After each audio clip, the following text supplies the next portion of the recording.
I treated him like my brother, the one I didn't kill. Hello, my name is Will, and this is Exploding Helicopter, the podcast that, like a midget at a urinal, is always on its toes.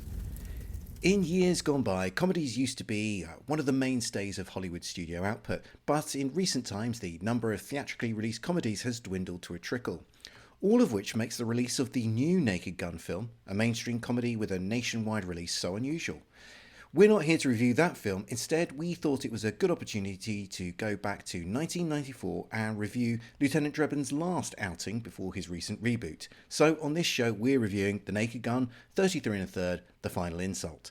To help me review the film, I'm joined by a man who likes to podcast the way he likes to play basketball, one-on-one and with as little dribbling as possible. It's Doug Tilley from Cinema Smorgasbord. Welcome back to the show, Doug. Good to be here. Very, very pleased to be able to talk about not just a movie that I have a lot of experience with growing up. I mean, I grew up mostly in the 1990s, and this was a movie that was just in regular rotation, but also one that plays into one of our Cinema Smorgasbord podcasts. So I'm sure we'll get into that before we're all said and done. We certainly will. We certainly will. Well, before we get stuck really into talking about The Naked Gun 3, I wondered if you had any thoughts on the phenomena that I mentioned at the top of the show, this issue of the sort of the decline of the theatrical comedy. I mean, it's particularly with the release of this film, it's a topic that has been sort of a point of debate amongst the reviews and amongst sort of industry commentators. So yeah, I wondered if you had your own thoughts on the sort of the seemingly demise of that type of film.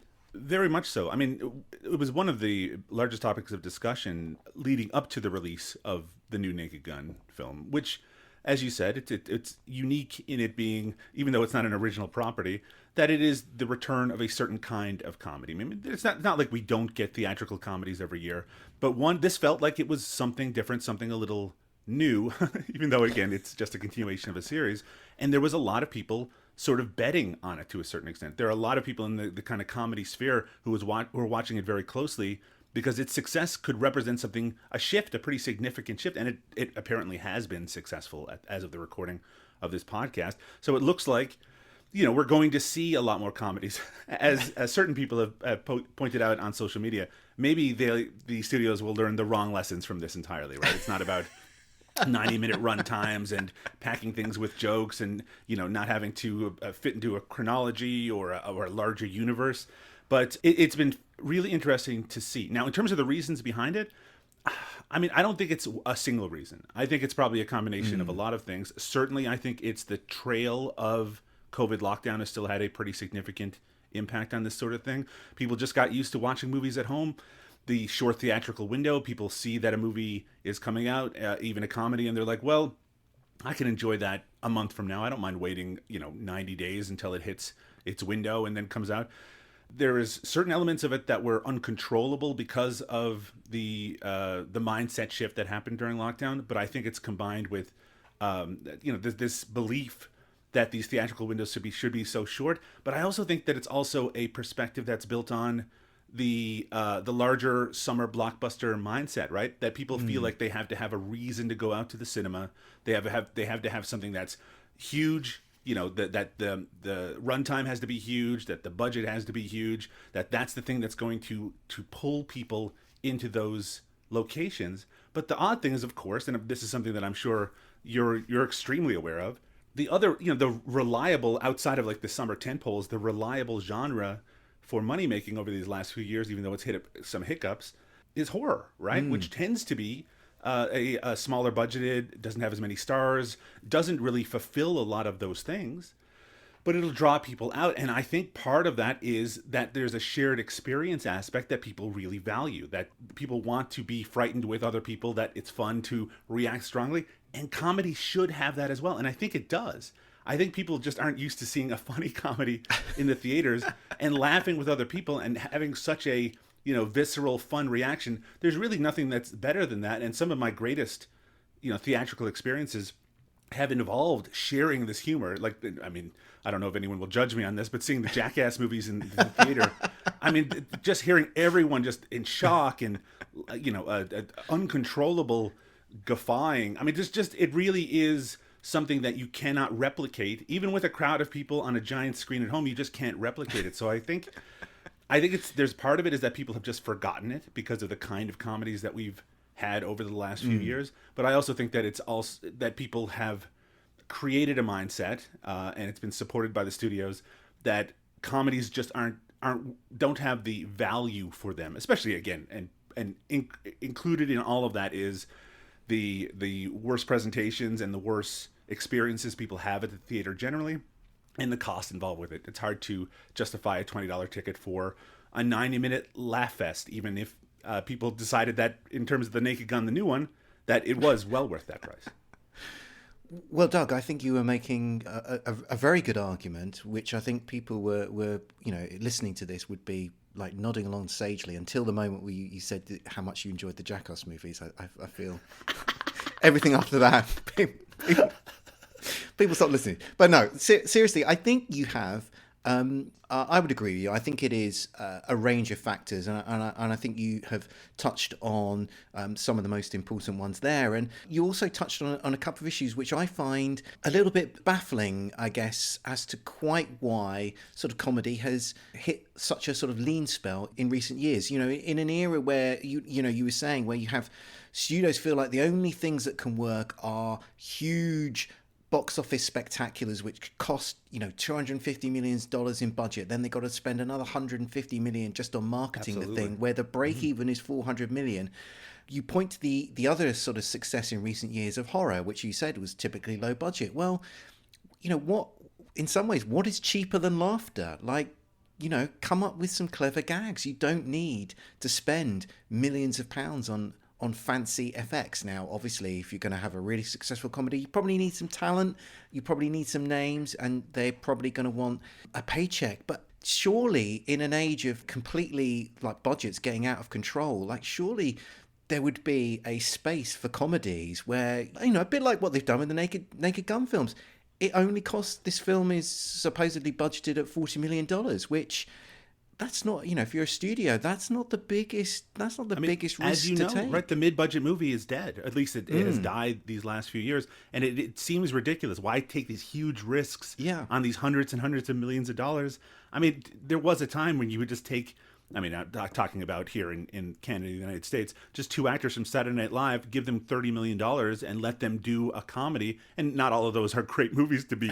But the idea of the only comedies coming out being like, $200 million Minecraft, right? I mean, like a movie like that you think that you would have to, the risk and reward just doesn't even make sense. I'm not in the movie industry, so maybe I'm overlooking some really obvious points, but I don't know. I just find it really baffling. And we must be missing something because, as we all know, even though it's going to come out next year, an entirely half animated, the Wile E. Coyote Acme movie that was shelved. I mean, that cost over $100 million, and they decided that it made more financial sense just not to release it entirely. And of course, in the I guess the Batgirl movie as well. I mean, it's the finance aspect of it.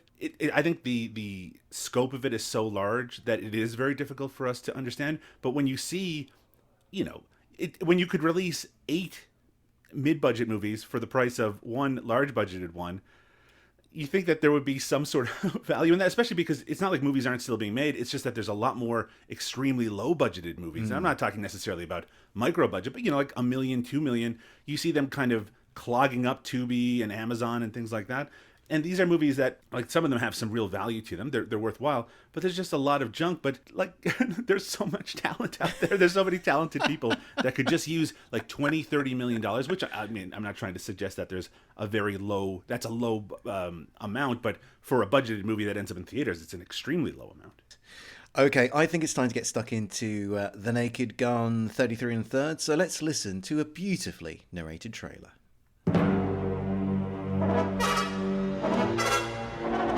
When law-abiding citizens are forced to live in fear,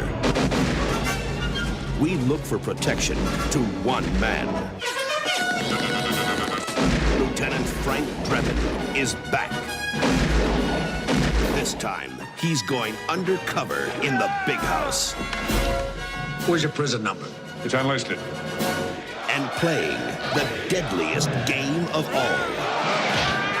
Left hand blue, now go get your head out of my pocket. it! But Police Squad desperately needs him back because a mad bomber is about to blow up Hollywood's biggest bash. And if anyone can stop him, so can Frank. Hold on. Sergeant Frank Drebin, Detective Lieutenant Police Squad. Yeah, and I'm Robert De Niro. Mr. De Niro, we've got to get inside. Thank you. Ladies and gentlemen, it's my pleasure to present the... We're here to prevent a disaster. You're too late for that. That's the guy! Starring Leslie Nielsen as Lieutenant Frank Drebin. Priscilla Presley as Jane. Anna Nicole Smith as Tanya. Fred Ward as Rocco. Freeze and nobody gets hurt. Well, from now on. Anna Nicole Smith as Tanya. George Kennedy as Ed. O.J. Simpson as Nordberg. And introducing Anna Nicole Smith as Tanya. Have you seen my pigeon? Naked Gun 33 and a third. The Final Insult. The movie that hits crime where it hurts. This picture contains mostly all new jokes. May play slightly funnier east of the Rockies. Lieutenant Frank Drebin has retired from Police Squad and is living a domestic life with his wife Jane. However, Frank is pulled back into action when a terrorist, Rocco Dillon, threatens to bomb the Academy Awards. To infiltrate the terrorist, Frank goes undercover in prison, pretending to be a hardened criminal. After gaining Rocco's trust, the pair escape, whereupon it falls to Frank to thwart the bomb plot. In the cast we have Leslie Nielsen, Priscilla Presley, George Kennedy, Fred Ward, Anna Nicole Smith, and the always lovable O.J. Simpson. There's also a string of cameos by famous faces, too long to mention. While the first two films were directed by David Zucker, this film was helmed by comedy specialist Peter Siegel, who made Anger Management, 50 First Dates, My Fellow Americans, which fans of this podcast should know, also features an exploding helicopter. The writing team here was very similar to the first entries, with Pat Proft and David Zucker both on the script for this. The Naked Gun has a 6.5 user rating on IMDb and a 3.2 out of 5 user rating on Letterboxd. This film got mixed critical reception when it came out, and it had the smallest gross of the original films, pulling in $130 million off its $30 million budget. So with all of that out of the way, Doug, what did you make of The Naked Gun 3? It's hard to talk about this film without talking of it in the context of the three movies, right? Like, which one do you prefer? Which one has the most memorable gags? Which one has the better plot? I guess if you care about the plots of these things. Of the series, this one is probably the weakest, though I think personally I prefer it to the second one. I just have never really connected much with the second one. I think it's a combination of Ricardo Montalban is so good as the villain in the original that Robert Goulet doesn't really stack up. And I think that the plot of that one, all of it taking place in D.C., I think the style of humor in the second and third are almost exactly the same for the most part. So the fact that the set pieces here, the stuff with the prison, the stuff with the Academy Awards, they just appeal to me a little bit more directly. I don't think either of the two sequels stack up to the original really in any way. And part of it, I mean, it's really kind of multi-layered why that isn't the case. One is, and I don't know if this is a common belief or not, it felt like an extension of what we were getting from spoof movies at the time, like Hot Shots, where the comedy, there's a lot more references to current events that are happening. You know, in this movie, there's jokes about like Tanya Harding, and there's a joke made about Richard Gere's Oscar speech about freeing Tibet and things like that. I mean, stuff that's very specific to that time period, which places it really at a certain point in time. I mean, the movie itself is, and all three movies are forever marked by the fact that O.J. Simpson is in them, right? You can never kind of get away from that because of what happened. I mean, this happened basically right before, like immediately before all that went down. Yeah. So, I mean, it's the franchise has to tangle with that a little bit, but it's so funny, right? To make a joke about Tanya Harding, which at the time, for those who don't know, it was a figure skating scandal of the 90s that involved I don't know how much detail I want to get into. Nancy Kerrigan, a famous figure skater, she was attacked, and it was the culprit behind it was Tanya Harding, another figure skater. And at the time, it was seen as this incredibly, mind-blowing mainstream court case.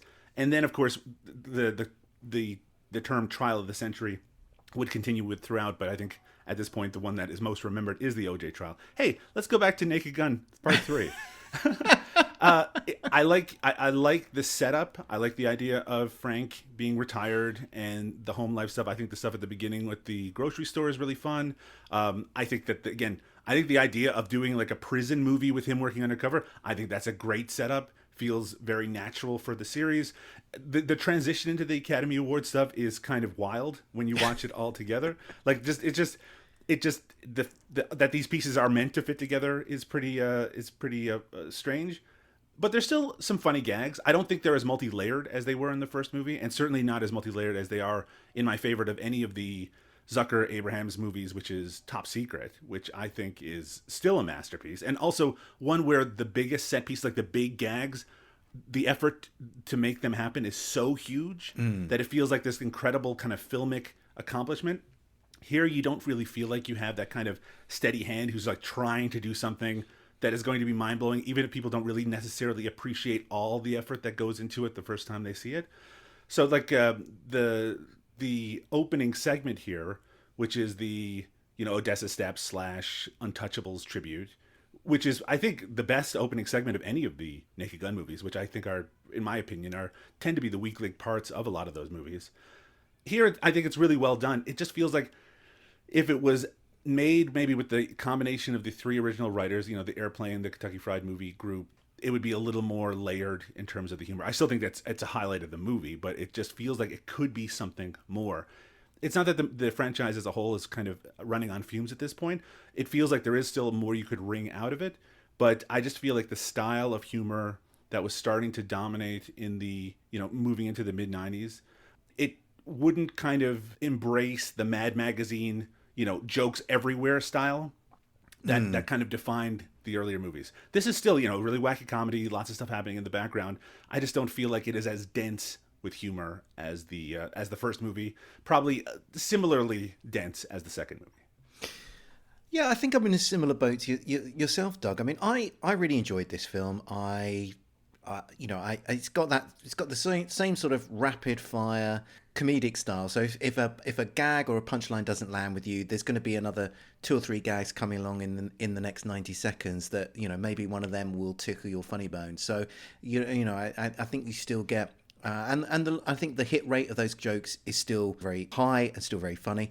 I do think you mentioned something which I did think actually was surprisingly good for the third film in a series, was actually the narrative through line of this film. The fact that Frank Drebin is retired, and the fact that he's lost his gun and his badge is now sort of impacting his virility, and that actually plays through the film very, very well, and it actually gives is something that the rest of the plot can kind of hang off, and it actually makes for a number of very effective sequences. I thought throughout the film, and generally, when you get to the kind of third film in the series, generally the plot is the weakest element, and certainly there are some.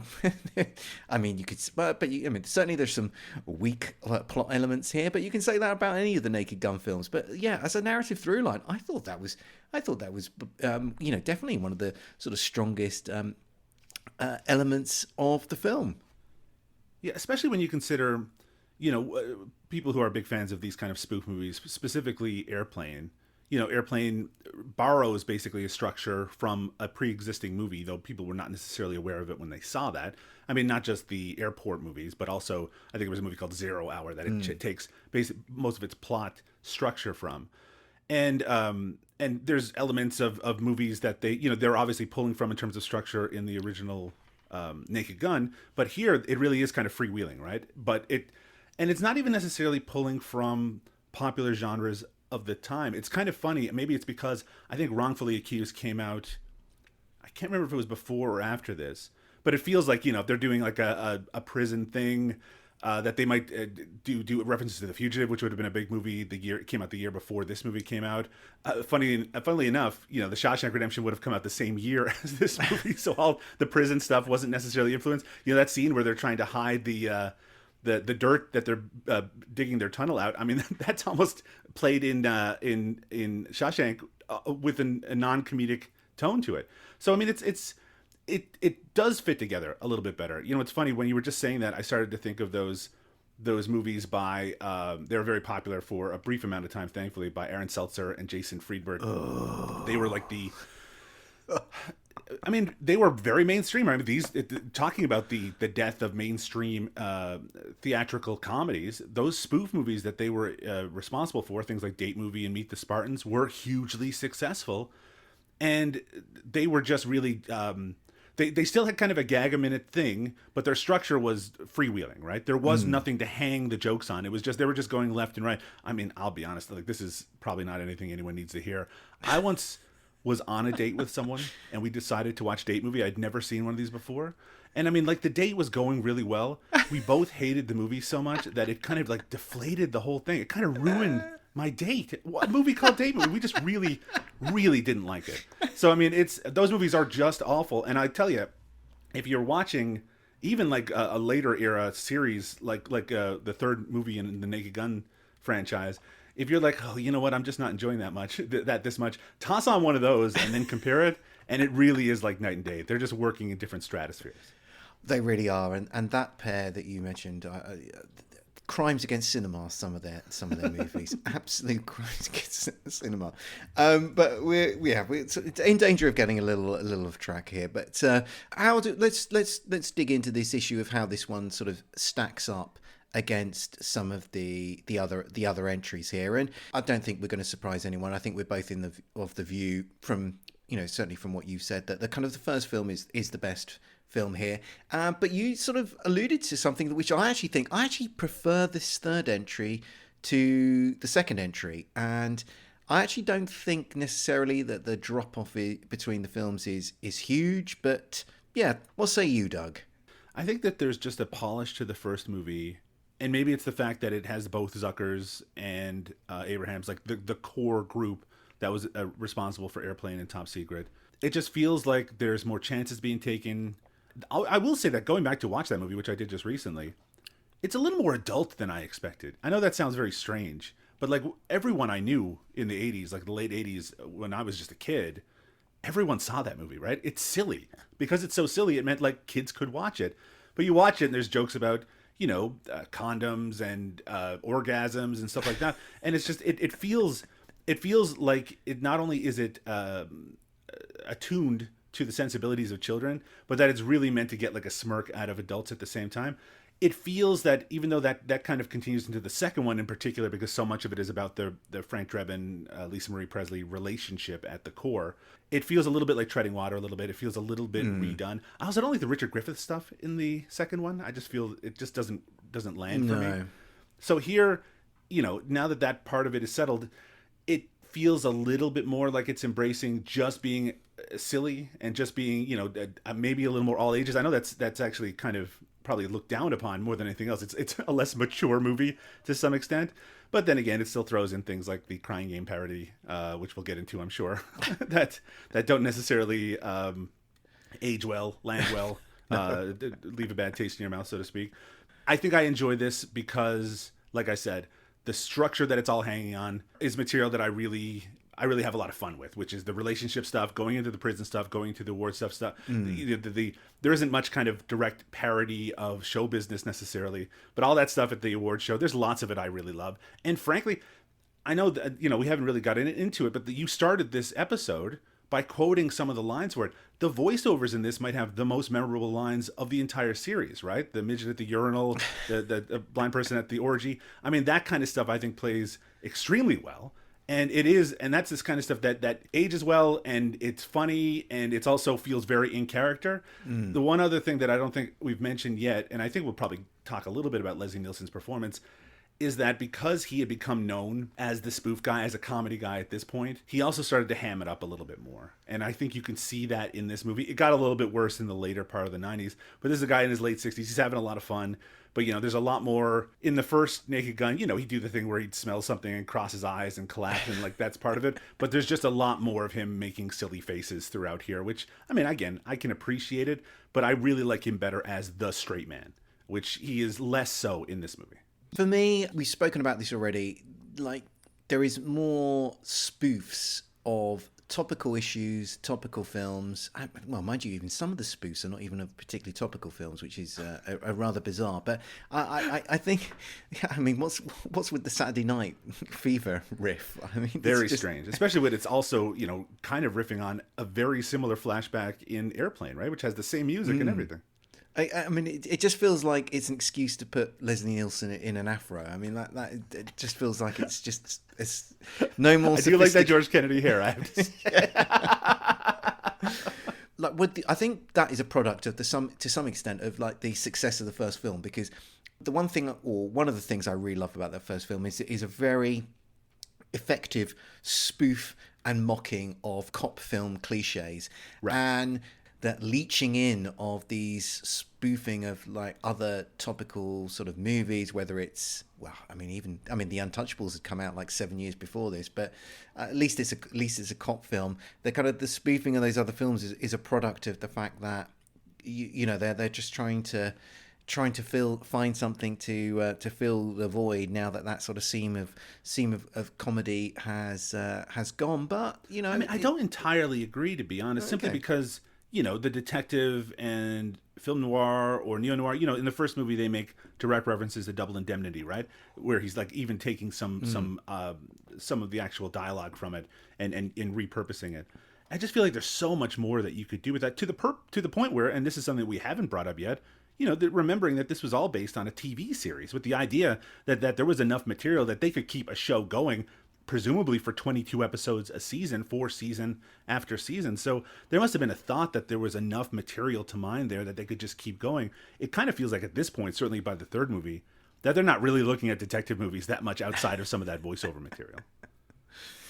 Well, let's talk about some of the highlights of this film then. And what were kind of like some of the standout sequences or gags for you? I like I said, I think the opening is particularly notable. I mean, I mentioned already that I think that the openings of the first two movies are probably some of their weakest moments. I don't think they necessarily start the series off on a really good note, like the first one where he has all the world leaders and he's. I would much prefer if that movie started with that scene where O.J. It kind of makes Simpson no sense as an opening. Exactly, and I also don't think it has a very good stinger with him falling out the door, leading right into the opening credits. And then the second movie, I had it a moment ago. My memory has failed me, but also I don't recall it being particularly notable. But this one has a great, it has a great setup.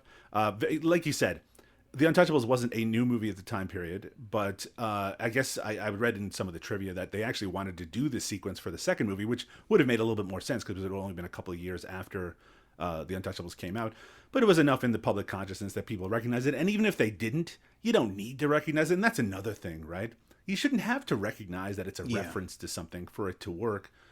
But I think maybe that's getting closer to what we were just discussing, which is it doesn't have to have the visual look necessarily of the things that it's spoofing, right? You can just make reference to it. It doesn't need to, let's make it as close as possible to how that scene looked in the original movie. It didn't feel like they were really doing that in the original Naked Gun. But anyway, back to the moments that I actually like. Like I said, voiceover, a lot of that. I did like that stuff where Leslie Nielsen is trying to adjust to normal life. I wish they actually focused on that a little bit more. But the thing that I always miss from these movies that was so pleasant in the original television show is just like the stuff at the police station itself. There's a little bit of that here. I did like that gag where they're all just heading out to the Academy Awards and then the lottery numbers come on and they all run back. Even these cops who seem to love their job are just looking for some sort of escape from this situation. I also kind of like that, like, where is Police Squad centered, right? Is it in Los Angeles? Is it in DC? Is it in New York? It moves around in terms of what the movies need. I kind of like that. I don't necessarily need logic, just like I don't fully understand George Kennedy's character's relationship to Leslie Nielsen's character. I know he's supposed to be his commander, so he's his boss, but often he just seems like his partner. I don't think the movie necessarily cares that much about that as well. But most of the stuff that I most enjoy in terms of the humor happens in the final act at the Academy Awards. I like the even though I don't think all of it really hits well for me, like the Pia Sedora dance sequence, I think there's some funny stuff in that, but I don't love it. A lot of it goes on a little too long. I just love how it all culminates in the director guy saying, let's not invite Phil Donahue next year. I don't even know if people in the UK know who Phil Donahue is, but I like that joke, just this setup that he's just running through and they haven't figured out that it's not Phil Donahue at that point. And also the fact that it has a lot of appearances by familiar faces, like Elliot Gould, who's a personal favorite of mine. Though I will say, you know what's kind of a downer about watching this movie? I hate to bring everyone down. Like almost every lead character and even most of the secondary characters have passed away. For a movie from the mid '90s, it seems like it's too, like even people like OJ Wright have passed away. Aside from Priscilla Presley, every lead character has passed away for the most part, and even the secondary characters, because of course Anna Nicole Smith and Fred Ward have passed away. This is just a movie. While you're watching this movie, try to enjoy yourself. Just think about what a cavalcade of death you're experiencing when you're watching it. Sorry, maybe it just struck me when I was watching it last night. Weird Al Yankovic is still with us, Doug. He is. Comfort still yourself with that fact. Vanna White, too. Now, it would be remiss of me if we didn't talk about George Kennedy here, because under the Cinema Smorgasbord banner, you have a podcast dedicated to his life and works, and I'll leave you to do the full appreciation of his work on your podcast. But one question that came into my mind when I was watching this was, how much comedy did George Kennedy do? I mean, he was one of those guys who'd sort of turn up in like every kind of film imaginable, imaginable, particularly sort of it when he starts getting into the 80s and when his quality control, he becomes much less discerning about what work he's taking. But I don't really have much memory of him making any comedy films. And I feel like George Kennedy is a guy who could easily have been like in a TV sitcom, the father-in-law of the main character, the guy who's always disappointed in the man that his daughter's been stuck with. And I don't know. Yeah, am I missing out on a trick here? What's your? Yeah, did George Kennedy do much comedy outside of these films? Absolutely not. And I mean, of course, that's one of the strengths of casting him in The Naked Gun initially, right? Was that he was, like Leslie Nielsen, known for being a straight actor. I mean, the roles that he's most associated with, whether it be Cool Hand Luke, where he won his Academy Award, or the airport movies, which of course were a direct influence on Airplane. I mean, those are, even though there is a light element at times to his character, which kind of suggests that he could do humor, for the most part, they're very serious roles. And a lot of his roles, like the Boston Strangler, even the Dirty Dozen, where he's playing a sort of like character, I mean, these are, no one would mistake them for being comedies. Now, like you said, the 80s... The 80s were the years where everyone just needed to work. So maybe, like you said, the quality control goes out the window. It wasn't unknown for him to do comedies. He did the film Wacko, the horror comedy. I think that's the one he did, where it's certainly in the mold of a Airplane, Naked Gun style movie. And apparently he had been pitching to be in the original Airplane because of it. He knew that it was an airport spoof. And why wouldn't you take one of the, really the main star of that series, and put him in one of the movies? I'm guessing that they thought it would be distracting, which it probably would be, right? It doesn't really make a lot of sense. So I think it was probably him campaigning for that, which ended up putting him into the Police Squad series, because, what I should say is the Naked Gun series, not the Police Squad television series, because he wasn't in that. So I think it probably was a bit of a risk, right? That said, his character doesn't have to do a lot of the wackier comedy generally. I mean, he very much is a straight character. One of my favorite bits from any of the Naked Gun movies is that part where Frank Drebin is searching the guy who's coming into the Queen's, like the ceremony that they're having, and his hands are going into George Kennedy's pockets. He's got a picture of your wife. That said, I mean, look, I think he excels in this series. I really think he does a fine job. Yeah. I mean, in the first one, his response to getting the cufflink dart in his neck is such a great, memorable moment. I just think that they make for a really good team, but I think it's also very useful to have a character like that in this series, where you have a character that is unknowingly silly, like Frank Drebin, to have someone who can kind of put him back on track when he is going off of it. Rather notoriously, George Kennedy was not in good health during the making of this movie. He was suffering from pneumonia during that flashback sequence we mentioned, the disco sequence.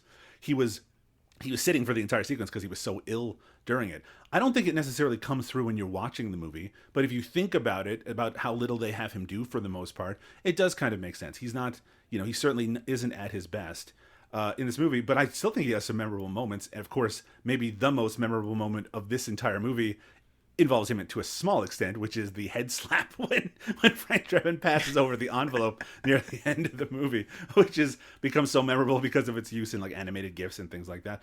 I think he is a strong, I think he's a strong aspect of this series. I think it provides a good linchpin, like a pivot point to seriousness. So the fact that he isn't necessarily the most accomplished comedic actor is actually, I think, a benefit rather than a difficulty, which isn't to say that that's the case with everyone in these movies. I think that this movie in particular, and look, I hate to knock on Anna Nicole Smith, who, led a tragic life that ended way too early, but her skills as a comedian are limited to say the least, and she botches, I think, a few of her lines that could be really funny in this movie. So sometimes you just need a really experienced hand to smooth out some of those rougher edges. Yeah, and some of those lines are so short, they're so brief. You just think, like, was that really the best take? Like, I mean, they weren't complicated. They're just like reaction lines. So, I mean, they could have done 30 or 40 of them, and it's like, oh man, was that still the best take? Have you ever seen, there's a movie starring Anna Nicole Smith, and again, I'm not meaning to speak ill of the dead, but it's called Skyscraper. It's an action movie that she was in, and if you go on YouTube, you can see her outtakes. Version of Die Hard has an exploding helicopter in. So of course I've watched it. Of course you have. But if you look on YouTube, I believe you can watch outtakes from that movie, and it's just, look, not everyone is made for acting, and she certainly was pushed into it probably before she had any real instruction on it. So I'm not knocking her for not being terrific at it, but it's also, when you see the limitations of her comedy in this movie, and then you see those outtakes, it's not a surprise, right? She just struggled a little bit with it. Now, one thing I saw when I was doing my research for this project, for this podcast, was I saw that Leslie Nielsen and George Kennedy reprised their roles. Yes, I was hoping you were going to as the characters in this film. They reprised their roles for a short film for a kind of wrestling promo called Mystery of the Undertaker. So this is very notable. I mean, the circles I run in, right? Of course I would know about this already. It's something I keep bringing up on our George Kennedy is my co-pilot podcast. I keep wanting us to talk about it, but we're going to hold off until we eventually get to this movie, which, considering how much my co-host didn't enjoy the first one, is going to be quite a while. But yes, as a way to market this movie, they originally were just going to have Leslie Nielsen show up. And this was during SummerSlam 1994 for the World Wrestling Federation, their pay-per-view. This was a Thoroughline story that went through this pay-per-view. So they would cut back to it in between these wrestling matches, where you would have Leslie Nielsen searching for The Undertaker, this character. I mean, I'm sure listeners probably know who The Undertaker is. I have heard the story, I don't know if it's apocryphal, that they originally were just going to have Leslie Nielsen do it, but because he knew that George Kennedy was struggling physically and financially at the time, that he demanded that George Kennedy be part of it. It's an easy story to believe because they don't really need George Kennedy in those sequences, right? I mean, it is just about, I mean, Leslie Nielsen's star power was so much higher at that point. You don't need a secondary character it's not like you brought in, well, you wouldn't have brought in O.J. Simpson, but it's not like they bring in other characters from the franchise. But yeah, so it's basically, he is in character as Frank Drebin, as if he is that is a character that exists in the world of these wrestlers, searching for this wrestling character, The Undertaker. At one time, he mistakes. He thinks he's found him, but it ends up being George Kennedy. That's how they introduce it. And I think at the end of it, they end up going in front of the live crowd because, of course, all this stuff backstage was filmed separately. But yeah, so yeah, there is a connection between the world of pro wrestling and this movie that is odd, to say the least. Well, I also wanted to, I mean, the reason we are, discussing this particular film is because we have a new version of The Naked Gun out there in cinemas. Now, I have seen that film. You have seen part of that film in a particular form, to say the least. So I'm not ashamed of myself. I was trying to do research. So I guess what I wanted to have a bit of a discussion with you about was, I mean, obviously we can't really discuss the new Naked Gun film and how successful we feel that is, but how do we? I guess what would be interesting would be to discuss is, what do we think about sort of the casting decision to go with Liam Neeson in a similar way to Leslie Nielsen, a serious, dramatic actor who has had a bit of a second life in the action film genre and is now, I mean, maybe is this going to be a third act in his career with him moving into comedy movies? So, yeah, what's your sense of how the Neeson versus Nielsen in terms of what they can bring and deliver to the world of this type of comedy? It's an interesting comparison, right? Because Leslie Nielsen was a character actor in the 50s and 60s, and in the 70s he did a lot of like schlocky stuff, right? I mean, he just was in basically, we caught him on our podcast in movies in the Philippines and TV movies, and he was on an episode of Columbo. I mean, he just was a working actor who just did all kinds of things. Like Liam Neeson is like an Academy Award winning dramatic actor who did, like you said, transition into action movies. But he isn't just like a dramatic actor. He's never not been famous for almost the entirety of my life. I saw him in Krull when I was a kid, right? I mean, he's just had a level of fame that has just increased. Everyone knows who he is. It's not really the same place that they're starting from, is what I'm trying to get at. One of the things I didn't mention about this third Naked Gun movie is Leslie Nielsen is starting to seem a little old in it. Right, he was in his late 60s, having this character who's trying to start a family. It's a little bit comical, right? I mean, it's the idea, and at times the physical aspect, even though they've always had a little bit of fun with like doubling him and things like that, he just looked old to me when watching the movie. And it's funny to think that because he was in his late 60s, and in the first of this new series with Liam Neeson, Liam Neeson is 73 right now, right? He's in his 70s. I don't know if this could be another act, because again, maybe you can cast him as a supporting comedic character in other comedies if they are to come. Maybe, in fact, very likely they will make a sequel to this movie starring Liam Neeson as his Frank Drebin character. But like, how many years can you really expect him? There's still action sequences he has to do. I mean, I know that the opening sequence of the new Naked Gun, for reasons, involves him like doing hand-to-hand combat. It's part of the fun of his last act, his formerly last act of him being an action movie star is, it's this older gentleman who, kicks ass, right? In the Taken movies and in The Gray and things like that. Even himself, I think in interviews, he said that he can't really do that anymore. So, when you're a decade past retirement age and you're playing these policeman characters, I don't know how much you can really wring outside of this specific series in terms of it being another act for his career. But I mean, he's an incredible actor. I mean, he's given us so much joy. I think of his performance in Darkman pretty much every day. one of the all-time exploding helicopter movies. Indeed. And so, and he seems to have found happiness in it. And of course, we're all talking about the Pamela Anderson relationship. And hopefully, I mean, I want happiness and joy for those people for the rest of their lives. Just let him have it. If he manages to do more comedic films and is successful at it, I think that's terrific for him. I would not also be surprised to see that he still has a couple of low budget action movies that he ends up in anyway, because it's hard to break out of that mold. But I mean, he is a very multi-talented, multifaceted actor who, the fact that he's managed to reinvent himself, I mean, he's basically the Madonna of dramatic leads. I mean, when he was cast in this film, I actually thought, yes, this is actually very clever casting. Absolutely. And could work. And I went and saw this film last night in my local cinema. It was the cheap night in the cinema, so discounted tickets. So actually the screening for it was pretty full in the screening that I saw. And I always think that comedies are best seen with an audience. Absolutely. In terms of my thoughts on the film, I do think that this film has been very generously reviewed. Oh my goodness! I did laugh. There are 2 or 3 very good laughs in this film.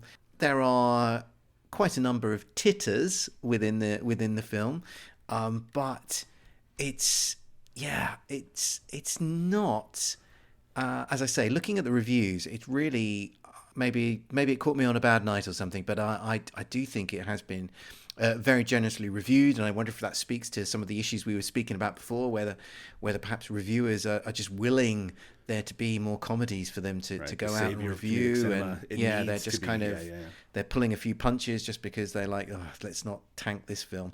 But it did give me a little bit of a new appreciation for Leslie Nielsen, who, not somebody who I think is a greatly talented actor, and certainly not in his dramatic phase, but it did give me a little bit of a new appreciation for what he brings to these types of comedy films, because as absurd as this may sound, I actually think Neeson, one of the issues I had with the kind of new Naked Gun films is Neeson is almost too deadpan, and that Nielsen actually he's just able to add a little bit more light and shade into the lines that he's delivering. It's not like he's kind of nodding and winking, but he's just able to just colour the notes in a way which, he's still delivering them straight, but he realizes this is a punchline and this needs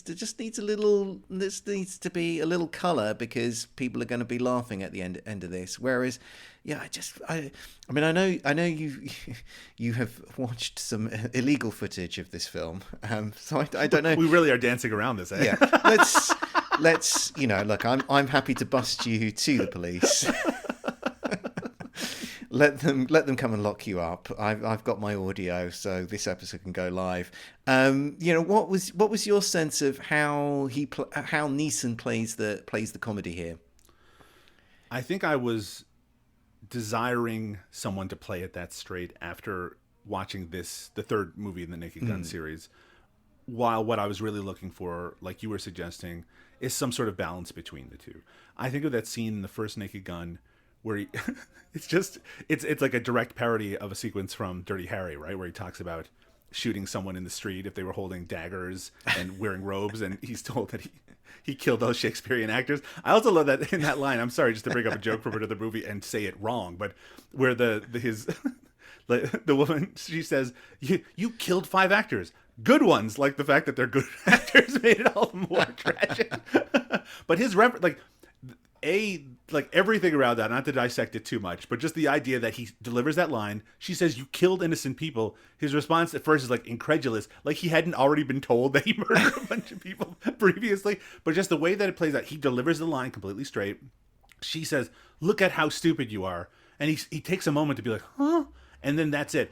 There is a fine line between playing it completely seriously and also making a little reference to the fact that you are in a ridiculous world. And I think that Leslie Nielsen was able to do that very well. And yeah, from what I've seen of this performance, I think that Liam Neeson is more playing it like, this is a ridiculous world. I'm saying ridiculous things, but often I'm unwilling to acknowledge them at all.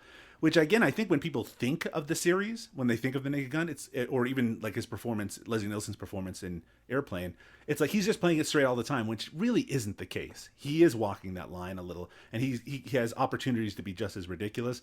And you also wonder, Liam Neeson, I have a feeling that he doesn't mind poking fun at his public image, but he's still a man in his 70s. Maybe there's part of him that doesn't want to look completely ridiculous and completely silly. That said, like I said, I've seen chunks of this movie, and he does, even in that opening sequence of the new Naked Gun, he certainly is open to the idea of looking ridiculous. So I don't know. I really don't know for sure. And maybe when I watch the movie with a group of people, which I'm hoping to do in the next couple of days, I'll have a better grasp on whether that works or not. That transition from being a regular working actor, the Leslie Nielsen transition, is just a whole different direction than what Liam Neeson is doing. I mean, Liam Neeson doesn't have to do The Naked Gun. Liam Neeson, he doesn't have to do it. For Leslie Nielsen, it probably felt like a pretty great career move to move into a movie that was in theaters. Indeed. Okay, we're going to take a quick break, and when we come back, we're going to be looking at the exploding helicopter action. The tall timber, beautiful, majestic, but in its shadows, the creatures of the forest gather, a growing horde of fur and feathers, beak, tooth, and claw, an army of animals seeking vengeance against their most feared enemy, man himself. This is the Day of the Animals.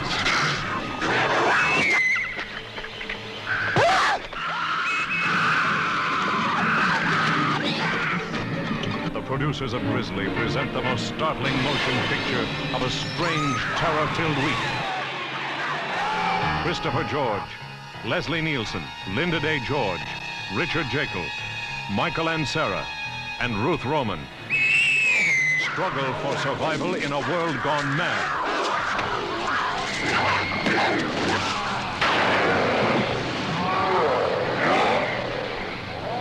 The Day of the Animals is coming, and there is no place to hide.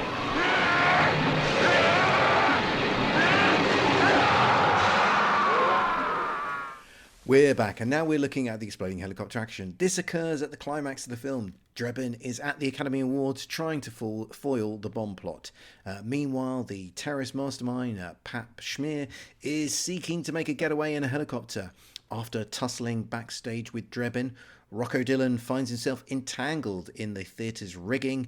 As a result of some convoluted circumstances, he finds himself catapulted with his bomb through the roof of the building, into the sky, and into the helicopter that happens to be passing overhead. There's an awkward moment of recognition between Dillon and Pap Schmier before the bomb goes off, destroying the helicopter. Doug, what did you make of the exploding helicopter action? Well, it is an exploding helicopter. I mean, look, it is an appropriately explosive climax to that moment. I mean, you have all that kind of, honestly, pretty funny back and forth, the conversation that Frank Drebin has with Fred Ward's Rocco Dillon, where they're like, he has the gun pointed at Priscilla Presley, he has the envelope, they're going back and forth on how that should work out, which of course leads to that kind of memorable head slap moment by everybody. This is not a series that's known necessarily for the quality of its action sequences, but the way that it all plays out with the air ballet and the ropes being tied around people's ankles and whatnot, I think it is as good of a climax. Look, I always think about the first movie and Ricardo Montalban falling to his death and then getting trampled by the parade and the steamroller and all that stuff. It's going to be hard to compete with that. But overall, I think it works as a way to kind of put a real pinpoint, saying this is the end. Not only is it the end of this character, the end of this plot point, it even takes a character from that first movie, Pap Schmier, who shows up briefly, and that takes him out of it. He's not going to be a big bad for any future Naked Gun sequels. It really kind of puts things and says this is the end of it. And then they have one more sequence, which only is about having a joke about whether O.J. Simpson had sex with Frank Drebin's wife. The end. Yeah, I mean, I largely enjoyed the this particular sequence. I do think it has it has a wonderful element of the absurd and the ridiculous about it, with with Fred Ward being turned into a kind of human projectile missile. I did find the actual explosion somewhat lamentable. I've seen indoor fireworks go off more spectacularly than the explosion that we see. I've seen outdoor fireworks in the first film go off more spectacularly. That part of it is very disappointing. But this is a Naked Gun comedy film. We're not watching some sort of Tony Scott pyrotechnics fest here. So I think allowances have to be made here. I was thinking about the method of destruction here, and it is very unusual. We see Fred Ward, he's got the bomb in the envelope that he's been trying to blow up the Academy Awards with. Unfortunately, he's saddled with it as he's sent soaring into the sky and into the helicopter. So he's kind of turned into a human projectile, and that reminded me a little bit of the ending of True Lies, where Art Malik finds himself hitched to a missile that is fired from a jet fighter into a helicopter, and that it's very rare that human beings are turned into projectiles that cause explosions here. So there's a certain unique element to the exploding helicopter that we get in this sequence. I mean, yes, it is a unique thing where a human being is turned into an exploding projectile like it is here. I mean, I do like that moment where Fred Ward's head is through the toilet and has that moment of recognition. I like that there's a kind of culminating, and I think Pap Schmear is reading a Playboy with Anna Nicole Smith on the front just to really make us aware of how this fits into the pop culture. Tile the knots tile the threads up in this film. Exactly. Yeah. Like you said, the explosion is not exactly memorable. I do like the fact that it appears that I think, like the prison that is shown throughout the movie and even the Academy Award stuff, like there's a lot of model work being done, and it's sort of nice to have that kind of physical this transitionary period in 1994 towards a lot of digital effects. There is still something concrete about the explosion that feels a little bit satisfying, but yeah, it doesn't look good. But in terms of speaking about films in which human beings are used as projectiles to explode helicopters, I'm afraid that's your territory, not mine.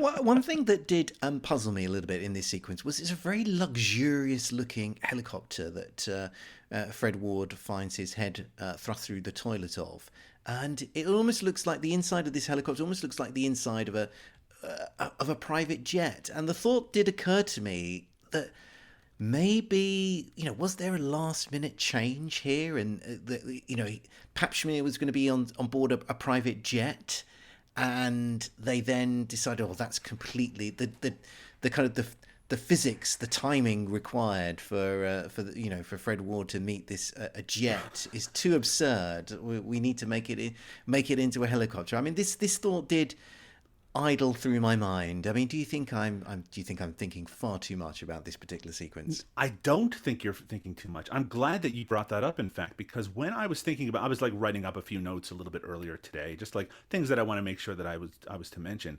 And then I was like, oh, right, this is the Exploding Helicopter podcast. Was there an exploding helicopter in this? It had slipped my mind a little bit because in my mind, it was a plane. It was an airplane that he ran into. Because I just didn't think, I mean, of course, immediately I put all the pieces together. Hey, why would we be here? Why would we be talking about this otherwise?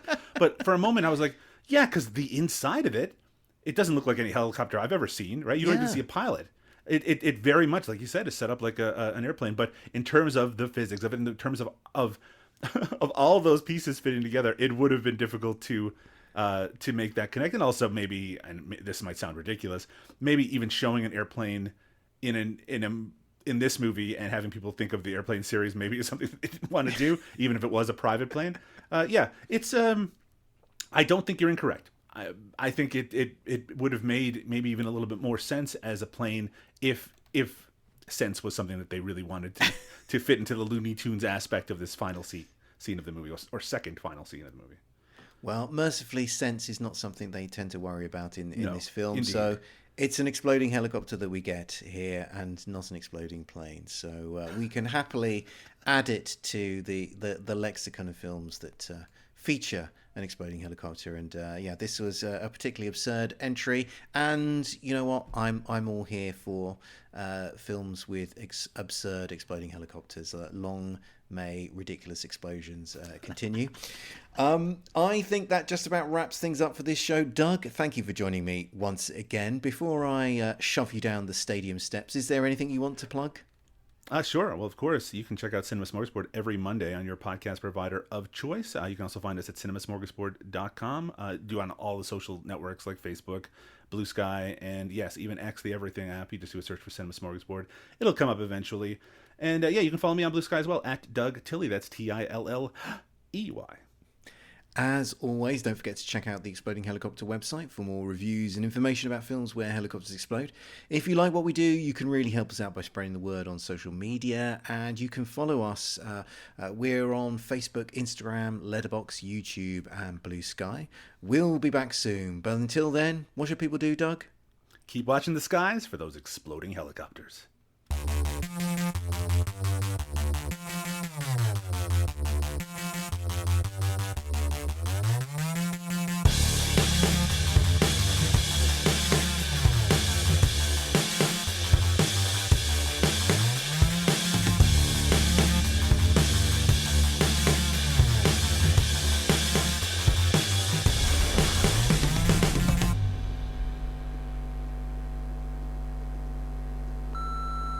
This podcast is a proud member of the Lamb Podcasting Network. Find the network at largeassmovieblogs.com.